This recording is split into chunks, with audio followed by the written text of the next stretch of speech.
আমার প্রিয় ছোট্ট বন্ধুরা, আজ আমি তোমাদের একটা সুন্দর গল্প শোনাবো।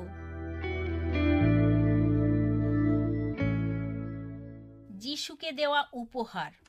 থোমা লক্ষ্য করত তার দাদা কাঠ খোদাই করে সরু আঙুলগুলো তৈরি করছে, যা দেখতে অবিকল জীবন্ত আঙুলের মতোই লাগতো। দেখতে অবিকল চেহারা মনে হতো, যেমন মেষপাল, যোসেফ ও মরিয়ম ও শিশু যিশু। সময় যতটা গড়িয়ে যেত তিনি ততটা ক্লান্ত হয়ে পড়তেন এবং একসময় ঘুমিয়ে পড়তেন। স্বপ্নে সে বেথলেহেমে গোয়ালঘর দেখতে পেল।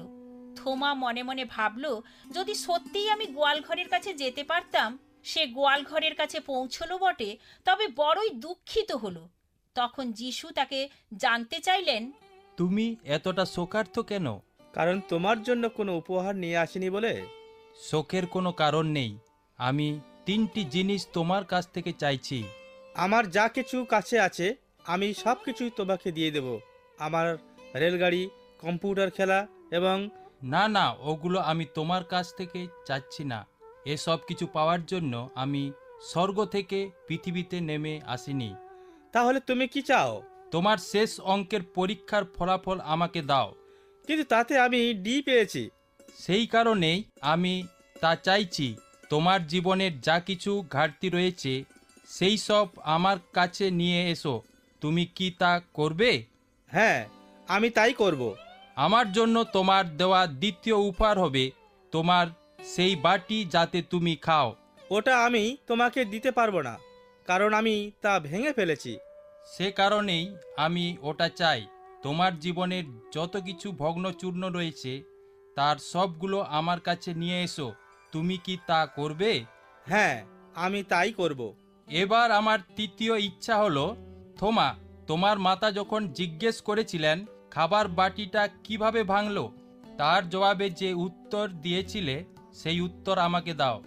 তখন থোমা কাঁদতে শুরু করলো এবং দুঃখে তার হৃদয় ভেঙে গেল। থোমা, তোমার মিথ্যাচার, তোমার অস্বীকৃতি, তোমার জীবনের প্রতিটি ক্ষত আমার কাছে নিয়ে আসতে পারো। তোমার গোটা জীবনের সব অপকর্ম আমার কাছে নিয়ে এসো। আমি তোমাকে ক্ষমা করছি আর সঠিক পথে চলতে তোমাকে সাহায্য করব। সদা সর্বদা আমি তোমার সাথে থাকব আর দেখিয়ে দেব জীবনের সঠিক পথটি। তুমি কি তা চাও? থোমা এই সকল বিষয়ে ইচ্ছা প্রকাশ করল।